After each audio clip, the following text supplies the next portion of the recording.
नमस्ते, मैं चंद्रशेखर आप सभी को मैं अपने चैनल डिलीजेंट एकेडमी में स्वागत करता हूं। हम लोग बिहार एसएससी के लिए एक मैथ का सीरीज स्टार्ट किए थे, जिसमें हम लोग प्रत्येक दिन बिहार एसएससी में आए वो मैथ का प्रीवियस क्वेश्चन और उस पर आधारित मैथ का क्वेश्चन कर रहे हैं।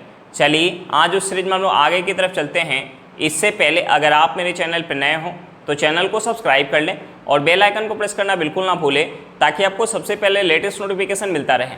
चलिए अब हम लोग क्वेश्चन की तरफ चलते हैं। देखिए हमारा क्वेश्चन क्या दिया हुआ है। हमारा क्वेश्चन एक बर्तन में 20 लीटर एसिड है, उसमें से 4 लीटर एसिड निकालकर उसके स्थान पर उतनी ही मात्रा में पानी डाल दिया जाता है। फिर उसमें से 4 लीटर मिश्रण निकाल लिया जाता है और बर्तन में उतनी ही मात्रा में पानी डाल दिया जाता है। बर्तन में बचे एसिड की मात्रा और प्रारंभ में एसिड की मात्रा का अनुपात क्या होगा। देखिए हमसे क्वेश्चन में पूछ क्या रहा है, हमसे पूछ रहा है शेष एसिड की मात्रा और प्रारंभ में एसिड की मात्रा का रेशियो पूछ रहा है। तो देखिए एक हमारा फार्मूला होता है, शेष मात्रा इक्वल टू प्रारंभिक मात्रा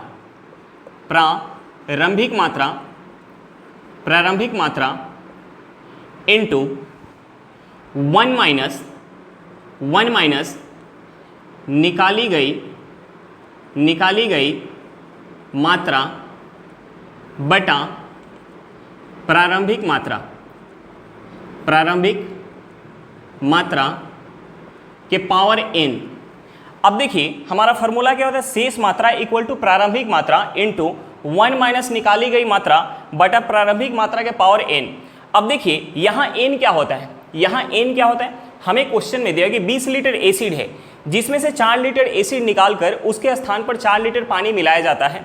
उसके बाद फिर उस मिश्रण में से 4 लीटर निकालकर उसके स्थान पर पानी मिलाया जा रहा है। यानी यह प्रक्रिया कितने बार दोहराया जा रहा है, 2 बार। यानी n क्या है, दोहराई गई प्रक्रिया की संख्या है। n क्या है, दोहराई गई प्रक्रिया की संख्या है। तो यहाँ n का वैल्यू क्या हो जाएगा, 2 हो जाएगा।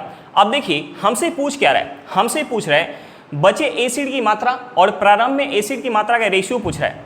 हमसे पूछ रहा है शेष मात्रा बटा प्रारंभिक मात्रा। हमसे पूछ क्या रहा है, शेष मात्रा बटा प्रारंभिक मात्रा पूछ रहा है। तो देखिए यहाँ से हमारा हो जाएगा 1 माइनस निकाली गई मात्रा क्या है, 4 लीटर बटा प्रारंभिक मात्रा क्या है, 20 लीटर के पावर n का वैल्यू हमारा यहाँ क्या है, 2 है। अब देखिए हम यहाँ से अगर माइनस करेंगे तो ये हमारा क्या हो जाएगा, ये हो जाएगा 16 बटा 20 के पावर 2। अब देखिए हम इसे अगर 4 से काटेंगे तो 16 4 से कितने बार में जाएगा, 4 बार में, और 20 4 से कितने बार में जाएगा, 5 बार में। हम अगर इसका स्क्वायर करेंगे तो 4 का स्क्वायर क्या हो जाएगा, 16 हो जाएगा, और 5 का स्क्वायर क्या हो जाएगा, 25 हो जाएगा। यहाँ से हमारा रेशियो क्या निकल के आ जाएगा, 16:25। यहाँ से हमारा शेष मात्रा और प्रारंभिक मात्रा का रेशियो क्या निकल के आ गया, 16:25 निकल के आ गया। हमारा आंसर क्या निकल के आ गया, 16:25 निकल के आ गया। चलिए क्वेश्चन समझ में आ गया होगा, नेक्स्ट क्वेश्चन पे चलते हैं। देखिए हमारा क्वेश्चन क्या दिया हुआ है। हमारा क्वेश्चन एक दुकानदार को अपनी चीज़ों की लागत से कितने प्रतिशत ज़्यादा अंकित मूल्य रखने चाहिए ताकि वह उन पर 12% छूट देकर भी 32% लाभ प्राप्त कर सके। तो देखिए एक हमारा फार्मूला होता है MP बटा CP equal to 100 plus profit percent बटा 100 माइनस डिस्काउंट परसेंट। अब देखिए हमें क्वेश्चन में डिस्काउंट परसेंट दिया है और हमें प्रॉफिट परसेंट दिया हुआ है, तो हम यहाँ से MP और CP का रेशियो निकाल सकते हैं। देखिए मैं प्रॉफिट परसेंट कितना दिया, 32%, तो ये हमारा हो जाएगा 100 प्लस का 32। हमें डिस्काउंट कितना दिया है, हमें डिस्काउंट दिया हुआ है 12%, तो ये हमारा हो जाएगा 100 माइनस का 12। अब देखिए हम इसे ऐड करेंगे तो ये हमारा कितना हो जाएगा, ये हमारा हो जाएगा 132। हम यहाँ अगर माइनस करेंगे तो ये हमारा कितना हो जाएगा, 88 हो जाएगा। हम इसे 4 से काट सकते हैं। हम इसे अगर 4 से काटेंगे तो ये 4 से जाएगा 33 बार में, और ये 4 से कितने बार में जाएगा, 22 बार में। हम इसे 11 से काट सकते हैं। ये 11 से कितने बार में जाएगा, 3 बार में, और ये 11 से कितने बार में जाएगा, 2 बार में। यहाँ से हमारा MP बटा CP क्या निकल के आ गया, MP बटा CP निकल के आ गया 3/2।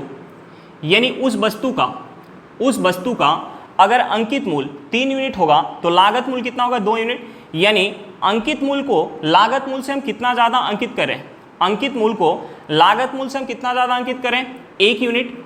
किससे, लागत मूल्य से। गुने हम 100 करेंगे तो यहाँ से हमारा निकल के आ जाएगा कि हम कितना प्रतिशत ज़्यादा जो है अंकित कर रहे हैं लागत मूल्य से। देखिए 2 से ये 100 कितने बार में जाएगा, 50 बार में। यहाँ से हमारा क्या निकल के आएगा, 50%। यानी लागत मूल्य से अंकित मूल्य को हमें 50% ज़्यादा जो है अंकित करना पड़ेगा, ताकि हम उस पर 12% छूट दे, उसके बावजूद भी हमें 32% का लाभ प्राप्त हो। हमारा आंसर क्या निकल के आ गया, 50%। चलिए क्वेश्चन समझ में आ गया होगा, नेक्स्ट क्वेश्चन पे चलते हैं। देखिए हमारा क्वेश्चन क्या दिया हुआ है। हमारा क्वेश्चन है किसी नगर की जनसंख्या में वार्षिक रूप से 2.5% की वृद्धि होती है, किंतु स्थानांतरण के कारण प्रति वर्ष 0.5% की कमी हो जाती है। 2 वर्ष में वृद्धि की प्रतिशत क्या होगी। हमें क्या निकालना है, 2 वर्ष में वृद्धि का प्रतिशत निकालना है। अब देखिए हमें क्वेश्चन में क्या दिया हुआ है, हमें क्वेश्चन में दिया है कि प्रति वर्ष 2.5% का वृद्धि हो रहा है, प्रति वर्ष 2.5% का वृद्धि हो रहा है। और हमें क्वेश्चन में आगे दिया हुआ है कि स्थानांतरण के कारण प्रति वर्ष 0.5% का कमी हो रहा है। यानी ओवरऑल एक वर्ष में कितने प्रतिशत का वृद्धि होगा, ओवरऑल एक वर्ष में 2% का वृद्धि हो जाएगा। तो हमसे पूछ रहे हैं कि 2 वर्ष में कितने प्रतिशत का वृद्धि होगा। तो देखिए हम यहाँ सक्सेसिव लगाएंगे। देखिए पहले साल 2% का वृद्धि हो रहा है, दूसरे साल भी 2% का वृद्धि होगा, प्लस प्लस हमारा क्या हो जाएगा, प्लस हो जाएगा, 2 गुने 2 बटा हमारा क्या हो जाएगा, 100 हो जाएगा। देखिए यहाँ से हम इसे ऐड करेंगे, यहाँ से इसे ऐड करेंगे तो ये हमारा क्या हो जाएगा, ये हमारा हो जाएगा 4.04%। यानी 2 वर्ष में कितने का वृद्धि हो जाएगा, 4.04% का वृद्धि हो जाएगा। यानी हमारा सही आंसर क्या हो जाएगा, ऑप्शन बी हो जाएगा। हमारा सही आंसर क्या हो जाएगा, ऑप्शन बी हो जाएगा। चलिए क्वेश्चन समझ में आ गया होगा, नेक्स्ट क्वेश्चन पे चलते हैं। देखिए हमारा क्वेश्चन क्या दिया हुआ है। हमारा क्वेश्चन है अल्कोहल और पानी के 1 लीटर के मिश्रण में पानी 30% है, उस मिश्रण में कितना अल्कोहल और डाला जाए कि पानी का प्रतिशत 15 हो जाए। अब देखिए हमें क्वेश्चन में क्या दिया हुआ है, हमें क्वेश्चन में 1 लीटर मिश्रण दिया हुआ है, जिसमें हमें अल्कोहल और पानी का मिश्रण दिया हुआ है, जिसमें हमें पानी कितना दिया है, 30%। अब देखिए हमें क्वेश्चन में आगे क्या दिया हुआ है, हमें क्वेश्चन में आगे दिया कि उस मिश्रण में कितना अल्कोहल और डालें ताकि उस मिश्रण के अंदर पानी का जो प्रतिशत है वो 15 हो जाए। तो देखिए पहले जो है पानी का प्रतिशत कितना था, पहले पानी का प्रतिशत 30 था। हम उसमें मिला क्या रहे हैं, उस मिश्रण के अंदर हम मिला क्या रहे हैं, एल्कोहल। तो जो हम एल्कोहल मिलाएंगे उस एल्कोहल के अंदर पानी कितना होगा, 0%। हम मिला क्या रहे हैं, एल्कोहल मिला रहे हैं, तो उस एल्कोहल के अंदर पानी कितना होगा, 0%। अब देखिए एल्कोहल मिलाने के बाद जो हमारा एक मिश्रण तैयार होकर आ रहा है, उस मिश्रण के अंदर पानी का प्रतिशत कितना हो जा रहा है, 15% हो जा रहा है। तो देखिए जब हम यहाँ एलिगेशन लगाएंगे, तो जो हमारा नीचे रेशियो निकल के आएगा, रेशियो किसका निकल के आएगा, हम ये पानी का प्रतिशत जो काउंट कर रहे हैं, किस पे काउंट कर रहे हैं, टोटल जो है मिश्रण के मात्रा पे हम पानी का प्रतिशत काउंट कर रहे होंगे। और यहाँ जो है हम एल्कोहल के अंदर पानी का जो प्रतिशत काउंट कर रहे हैं, यहाँ हम पानी का प्रतिशत किस पे काउंट किए होंगे, टोटल जो है एल्कोहल के मात्रा पे। तो जब हम यहाँ एलिगेशन लगाएंगे तो जो हमारा नीचे रेशियो निकल के आएगा, रेशियो किसका निकल के आएगा, मात्रा का, यानी प्रारंभिक मिश्रण का मात्रा और जो हम एल्कोहल मिला रहे हैं उसका मात्रा का रेशियो निकल के आएगा। तो देखिए जब हम एलिगेशन लगाते हैं तो बड़े में से छोटे को माइनस करते हैं। तो देखिए 0 से 15 क्या है, बड़ा है, तो हम 15 में से 0 माइनस करेंगे, ये हमारा क्या हो जाएगा, 15 हो जाएगा। उसके बाद हम इस 30 में से 15 माइनस करेंगे तो ये हमारा क्या हो जाएगा, 15 हो जाएगा। 15 को 15 से काटेंगे, ये एक बार में जाएगा, यानी यहाँ से रेशियो क्या निकल के आ जाएगा, 1:1। यानी प्रारंभिक जो मिश्रण होगा अगर 1 यूनिट होगा तो उसके अंदर हमें जो है एल्कोहल कितना मिलाना पड़ेगा, 1 यूनिट। तब जाके जो एक हमारा नया मिश्रण निकल के आएगा, उस मिश्रण के अंदर पानी का प्रतिशत कितना हो जाएगा, 15%। तो देखिए प्रारंभिक जो है हमें जो है प्रारंभिक मिश्रण कितना दिया हुआ है, 1 लीटर। प्रारंभिक मिश्रण कितना दिया हुआ है, 1 लीटर। तो हमें उसके अंदर कितना जो है एल्कोहल मिलाना पड़ेगा, हमें उसके अंदर 1 लीटर ही एल्कोहल मिलाना पड़ेगा। हमारा आंसर क्या निकल के आ गया, 1 लीटर निकल के आ गया। चलिए क्वेश्चन समझ में आ गया होगा, नेक्स्ट क्वेश्चन पे चलते हैं। देखिए हमारा क्वेश्चन क्या दिया हुआ है। हमारा क्वेश्चन है साधारण ब्याज की किसी दर से कोई धनराशि 2 वर्ष के लिए निवेशित की गई, यदि इसे 1% अधिक दर पर निवेशित किया गया होता तो 24 रुपये अधिक ब्याज मिलता, वह धनराशि कितनी है। हमें क्या निकालना, प्रिंसिपल निकालना है। अब देखिए यहाँ ब्याज जो है साधारण ब्याज के दर से काउंट हो रहा है। तो देखिए जब ब्याज साधारण ब्याज के दर से काउंट होता है तो हमें प्रत्येक साल ब्याज क्या मिलता है, बराबर मिलता है। यानी पहले साल अगर हमें प्रिंसिपल का 8% ब्याज मिलेगा तो दूसरे साल भी हमें प्रिंसिपल का 8% ही ब्याज मिलेगा। तो देखिए हमें क्वेश्चन में क्या दिया हुआ है, हमें क्वेश्चन में दिया है कि यदि ब्याज दर अगर 1% अधिक होता तो 2 वर्ष में 24 रुपये अधिक ब्याज मिलता। यानी 1% अधिक होता तो 2 वर्ष में कितना प्रतिशत अधिक ब्याज मिलता? पहले साल 1% अधिक मिलता, दूसरे साल भी 1% अधिक मिलता, यानी 2 वर्ष में टोटल जो है 2% अधिक ब्याज मिलता। देखिए प्रतिशत में 2% अधिक ब्याज मिलता, जबकि हमें क्वेश्चन में रुपया में कितना दिया? 24 रुपया। यानी इस 2% का वैल्यू हमें क्वेश्चन में कितना दिया? 24 रुपया दिया हुआ है। देखिए 2% का वैल्यू दिया हुआ है, तो हम यहाँ से 1% का वैल्यू निकाल सकते हैं। 1% का वैल्यू कितना हो जाएगा? 12 रुपया हो जाएगा। अब देखिए हमसे पूछ क्या रहा है? धनराशि यानी प्रिंसिपल पूछ रहा है। तो देखिए प्रिंसिपल अपने आप में क्या होता है? 100%। हमें 1% का वैल्यू पता है, तो हम यहाँ से 100% का वैल्यू निकाल सकते हैं। 100% का वैल्यू कितना हो जाएगा? 1% का वैल्यू 12 रुपया है, तो 100% का वैल्यू कितना हो जाएगा? 1200 रुपया हो जाएगा। हमारा आंसर क्या निकल के आ गया? 1200 रुपया निकल के आ गया। चलिए क्वेश्चन समझ में आ गया होगा, नेक्स्ट क्वेश्चन पे चलते हैं। देखिए हमारा क्वेश्चन क्या दिया हुआ है। हमारा क्वेश्चन है क्रिकेट खिलाड़ी की 10 पारियों के रनों का औसत 32 था। खिलाड़ी अगली पारी में कितने रन बनाए ताकि उसके रनों का औसत 4 अधिक हो जाए? अब देखिए मैं क्वेश्चन में क्या दिया है, हमें क्वेश्चन में 10 पारी का हमें औसत रन कितना दिया है? 10 पारी का हमें औसत रन दिया है 32, और हमसे पूछ रहे हैं कि खिलाड़ी जो है अगली पारी में कितना रन बनाए ताकि 11 पारी का औसत रन जो है 4 से बढ़ जाए। यानी 11 पारी का औसत रन कितना हो जाए? पहले औसत रन 32 था, तो 4 से बढ़ने के बाद औसत रन कितना हो जाएगा? 36 हो जाएगा। औसत रन जो है 4 से बढ़ जा रहा है। तो देखिए हमसे पूछ रहे हैं कि खिलाड़ी को जो है 11वीं पारी में कितना जो है रन बनाना पड़ेगा। तो देखिए औसत 36 रखने के लिए 36 तो बनाना ही पड़ेगा, प्लस का कितना ज़्यादा बनाना पड़ेगा?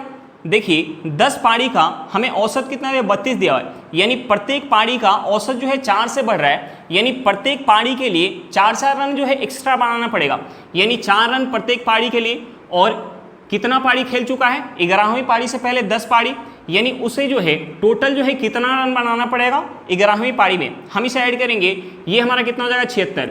यहाँ से हमारा आंसर क्या निकल के आएगा? 76 रन।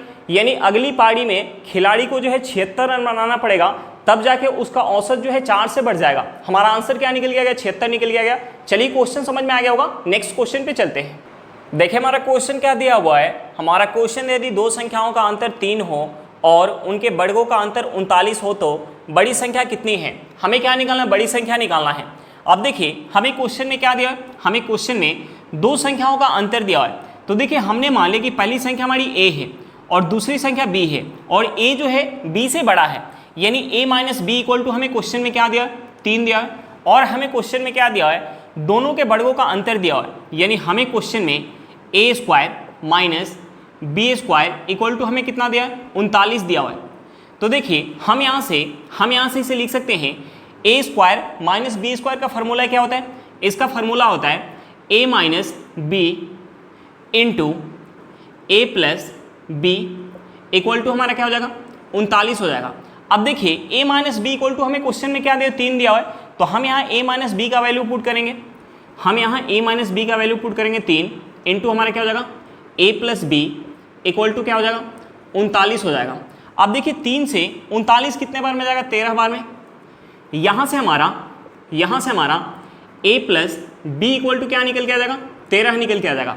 अब देखिए यहाँ से हमें क्वेश्चन में a minus B equal to क्या दिया हुआ है? a minus B equal to हमें क्वेश्चन में दिया 3, और यहाँ से हमारा निकल के क्या आ गया? यहाँ से हमारा a plus B equal to क्या निकल के आ गया? 13 निकल के आ गया। तो हमसे पूछ क्या रहा है? हमसे पूछ रहा है बड़ी संख्या, यानी हमसे a का वैल्यू पूछ रहा है। तो हम इन दोनों इक्वेशन को ऐड कर देते हैं। देखिए इन दोनों इक्वेशन को ऐड करेंगे तो माइनस का b प्लस का b हमारा कट जाएगा। हम इसे ऐड करेंगे तो ये हमारा हो जाएगा 2a इक्वल टू, हम इसे ऐड करेंगे तो ये हमारा हो जाएगा 16। यहाँ से हमारा a क्या निकल के आ जाएगा? 8, यानी बड़ी संख्या हमारी क्या निकल के आ गया? 8 निकल के आ गई। हमारा आंसर क्या निकल के आ गया? 8 निकल के आ गया। चलिए क्वेश्चन समझ में आ गया होगा, नेक्स्ट क्वेश्चन पे चलते हैं। देखिए हमारा क्वेश्चन क्या दिया हुआ है। हमारा क्वेश्चन है 2 संख्याओं का योगफल 45 है तथा उनके एचसीएफ तथा एलसीएम क्रमशः 3 तथा 168 है। उन संख्याओं के व्युत्क्रमों का योग कितना होगा? हमें क्या निकालना है? दोनों संख्याओं के व्युत्क्रमों का योग निकालना है। अब देखिए हमें क्वेश्चन में दोनों संख्याओं का योगफल दिया है, तो हमने मान लिया कि एक संख्या हमारी a है और दूसरी संख्या b है, तो हम यहाँ से लिख सकते हैं a plus B equal to, हमें क्वेश्चन में क्या दिया? 45। दोनों संख्या का योगफल क्या दिया? 45, तो a plus B equal to हम लिख सकते हैं 45। अब देखिए हमें क्वेश्चन में और क्या दिया है? हमें क्वेश्चन में दोनों संख्या का एचसीएफ और एलसीएम दिया है। तो एक हमारा कंसेप्ट होता है पहली संख्या गुने दूसरी संख्या इक्वल टू HCF गुने LCM। तो देखिए यहाँ से हमारा पहली संख्या गुने दूसरी संख्या क्या हो जाएगा, A into B equal to हमारा क्या हो जाएगा, HCF हमारा क्या है 3 है और LCM क्या है 168 है। अब देखिए यहाँ से हमारा A into B equal to क्या निकल के आ गया, 3 गुने 168 निकल के आ गया। और हमसे पूछ क्या रहा है, दोनों के व्युत्क्रमों का योगफल पूछ रहा है, यानी हमसे पूछ रहा है 1/a प्लस 1/b पूछ रहा है। तो हम इसे ऐड करेंगे तो हम इसे लिख सकते हैं b प्लस a बटा a इंटू बी। अब देखिए हम इसे b प्लस a लिखे चाहे a प्लस b लिखे, बात हमारा क्या होगा, बराबर होगा। अब देखिए a plus B equal to हमें क्वेश्चन में क्या दिया, 45 दिया हुआ है, तो हम यहाँ से लिख सकते हैं 45 बटा a इंटू बी हमारा क्या निकल गया है 3 गुने 168। तो हम यहाँ लिख सकते हैं 3 गुने 168 लिख सकते हैं। अब देखिए हम इसे अगर 3 से काट लें तो ये 3 से जाएगा 15 बार में। अब देखिए हम इसे भी 3 से काट सकते हैं, 15 को 3 से काटेंगे ये 5 बार में जाएगा। हम इसे अगर 3 से काटेंगे तो ये 3 से कितने बार में जाएगा, ये 3 से 56 बार में जाएगा। यहाँ से हमारा व्युत्क्रम का योगफल क्या निकल के आ गया, 5/56 निकल के आ गया। हमारा आंसर क्या निकल के आ गया, 5/56 निकल के आ गया। चलिए क्वेश्चन समझ में आ गया होगा, नेक्स्ट क्वेश्चन पे चलते हैं। देखिए हमारा क्वेश्चन क्या दिया हुआ है, हमारा क्वेश्चन है ए बी तथा सी ने मिलकर 1800 रुपया मूल्य के कार्य को पूरा किया। इसमें ए ने 6 दिन, बी ने 4 दिन तथा सी ने 9 दिन कार्य किया। यदि उनकी दैनिक मजदूरी 5:6:4 के अनुपात में हो तो ए को कितनी राशि प्राप्त होगी। हमें क्या निकालना है, उस मजदूरी में से ए को कितनी राशि प्राप्त होगी, हमें उस राशि को निकालना है। अब देखिए हमें क्वेश्चन में तीनों के ए बी और सी के दैनिक मजदूरी का हमें रेशियो क्या दिया हुआ है, 5:6:4 दिया हुआ है। तो देखिए हमने मान लिया कि ए को अगर उस मजदूरी में से एक दिन में अगर 5 यूनिट मिल रहा होगा तो बी को कितना मिल रहा होगा, 6 यूनिट, और सी को कितना मिला होगा, 4 यूनिट। यानी एक दिन में ए को अगर 5 यूनिट मिलेगा तो ए जो है कितना दिन काम कर रहा है, ए जो है 6 दिन काम कर रहा है। ए 6 दिन काम कर रहा है तो 6 दिन में उसे कितना मिल जाएगा, 30 यूनिट। बी कितना के दिन काम कर रहा है, बी जो है कितना दिन काम कर रहा है, 4 दिन। बी 4 दिन काम कर रहा है तो एक दिन में अगर उसे 6 यूनिट मिल रहा है तो 4 दिन में उसे कितना मिल जाएगा, 4 दिन में उसे 24 यूनिट मिल जाएगा। सी कितना दिन काम कर रहा है, सी जो है कितना दिन काम कर रहा है, सी 9 दिन काम कर रहा है। सी 9 दिन काम कर रहा है, एक दिन में अगर उसे 4 यूनिट मिल रहा है तो 9 दिन में उसे कितना मिल जाएगा, 36 यूनिट। यानी उस मजदूरी में से ए को अगर 30 यूनिट मिल रहा होगा तो बी को कितना मिल रहा होगा, 24 यूनिट, और सी को कितना मिल रहा होगा, 36 यूनिट। हम इसे ऐड करेंगे तो टोटल यहाँ से हमारा मजदूरी क्या हो जाएगा, हम इसे ऐड करेंगे तो ये हमारा हो जाएगा 54 यूनिट। 54 में अगर हम 36 ऐड करेंगे तो ये हमारा क्या हो जाएगा, 90 यूनिट। यानी टोटल मजदूरी हमारा क्या निकल के आ गया, 90 यूनिट निकल के आ गया। जबकि हमें क्वेश्चन में टोटल मजदूरी क्या दिया, 1800 रुपया। यानी इस 90 यूनिट का वैल्यू हमें क्वेश्चन में क्या दिया, 1800 रुपये दिया। तो हम यहाँ से 1 यूनिट का वैल्यू निकाल सकते हैं। 1 यूनिट का वैल्यू क्या हो जाएगा, 1 यूनिट का वैल्यू हो जाएगा 20 रुपया। अब देखिए 1 यूनिट का वैल्यू पता चल गया तो हमसे पूछ रहा है कि ए को कितनी राशि प्राप्त होगी। ए को कितना राशि प्राप्त हो रहा है, 30 यूनिट। हमें 1 यूनिट का वैल्यू पता है तो हम यहाँ से 30 यूनिट का वैल्यू निकाल सकते हैं। 30 यूनिट का वैल्यू क्या हो जाएगा, 1 यूनिट का वैल्यू 20 रुपया है तो 30 यूनिट का वैल्यू क्या हो जाएगा, 600 रुपया हो जाएगा। यानी उस राशि में से ए को कितना प्राप्त होगा, 600 रुपया प्राप्त होगा। हमारा आंसर क्या निकल के आएगा, 600 रुपया निकल के आएगा। चलिए क्वेश्चन समझ में आ गया होगा, नेक्स्ट क्वेश्चन पे चलते हैं। देखिए हमारा क्वेश्चन क्या दिया हुआ है, हमारा क्वेश्चन है ए किसी कार्य को 2 दिन में तथा बी 3 दिन में पूरा कर सकता है। सी की सहायता से उन्होंने मिलकर उसे 1 दिन में पूरा कर लिया। सी अकेले उस कार्य को पूरा करने में कितना समय लेता। तो देखिए हम सबसे पहले क्या करेंगे, जो यहाँ हमारा समय दिया हुआ है हम उस समय का एलसीएम निकालेंगे। देखिए हमारा समय क्या दिया, हमारा समय दिया 2 दिन, दूसरा समय क्या दिया 3 दिन, और तीसरा समय क्या दिया 1 दिन। तो हम सबसे पहले इन तीनों समय का हम एलसीएम निकालेंगे। तो देखिए 2, 3 और 1 का हम एलसीएम निकालेंगे तो एलसीएम हमारा क्या निकल के आ जाएगा, 2, 3 और 1 का हम एलसीएम निकालेंगे तो एलसीएम हमारा क्या निकल के आ जाएगा, 6 निकल के आ जाएगा। हम टोटल वर्क को मान लेते हैं 6 यूनिट, हम टोटल वर्क को मान लेते हैं 6 यूनिट। अब देखिए इस 6 यूनिट काम को जब ए कर रहा है, इस 6 यूनिट काम को जब ए कर रहा है तो 2 दिन का समय लग रहा है। इस 6 यूनिट काम को जब बी कर रहा है तो 3 दिन का समय लग रहा है। और तीनों मिलके यानी सी के सहायता से अगर वह जो है 6 यूनिट काम कर रहे हैं तो काम को पूरा करने में कितना समय लग रहा है, 1 दिन। यानी ए प्लस बी प्लस सी तीनों मिलके 1 दिन में 6 यूनिट काम कर रहे हैं। तो हम यहाँ से इफिशिएंसी निकाल सकते हैं। ए जो है 2 दिन में अगर 6 यूनिट काम कर रहे हैं तो 1 दिन में कितना काम करेगा, 3 यूनिट। बी जो है 3 दिन में अगर 6 यूनिट काम कर रहा है तो 1 दिन में कितना काम करेगा, 2 यूनिट। अब देखिए यहाँ से हमारा ए और बी का इफिशियंसी निकल के आ गया, यहाँ से हमारा ए और बी का इफिशियंसी निकल के आ गया, और तीनों मिलके उस काम को 1 दिन में पूरा करें, यानी तीनों मिलके 1 दिन में पूरा करें, यानी तीनों का मिला के इफिशियंसी कितना हो जाएगा, 6 यूनिट हो जाएगा। अब देखिए ए का इफिशियंसी कितना है, 3 यूनिट, बी का इफिशियंसी कितना है, 2 यूनिट, और तीनों का इफिशियंसी कितना है, 6 यूनिट। तो देखिए हमें ए का इफिशियंसी पता है, हमें बी का इफिशियंसी पता है, और हमें a प्लस बी प्लस सी का इफिशियंसी पता है, तो हम यहाँ से c का इफिशियंसी निकाल सकते हैं। देखिए c का इफिशियंसी निकालने के लिए हम क्या करेंगे, a प्लस बी प्लस सी के इफिशियंसी में से a और b का इफिशियंसी माइनस करेंगे तो हमारा c का इफिशियंसी निकल के आ जाएगा।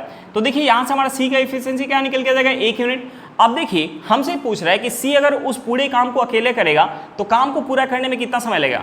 तो देखिए c का इफिशियंसी कितना निकल के आ गया, 1 यूनिट। तो देखिए c जो है 1 यूनिट इफिशियंसी के साथ अगर 6 यूनिट काम को करेगा तो कितना समय लग जाएगा। c जो है 1 यूनिट इफिशियंसी के साथ 6 यूनिट काम को करेगा तो कितना समय लग जाएगा, 6 दिन का समय लग जाएगा। हमारा आंसर क्या निकल के आ गया, 6 दिन निकल के आ गया। हमारा आंसर क्या निकल के आ गया, 6 दिन निकल के आ गया। चलिए क्वेश्चन समझ में आ गया होगा। आज के लिए इतना ही, फिर मिलते हैं नेक्स्ट क्लास में। अगर क्लास अच्छा लगे तो क्लास को लाइक करिएगा, अगर आप मेरे चैनल पर नए हो तो चैनल को सब्सक्राइब करिएगा, और क्लास को अपने दोस्तों के साथ शेयर करना बिल्कुल मत भूलिएगा। चलिए बाय बाय।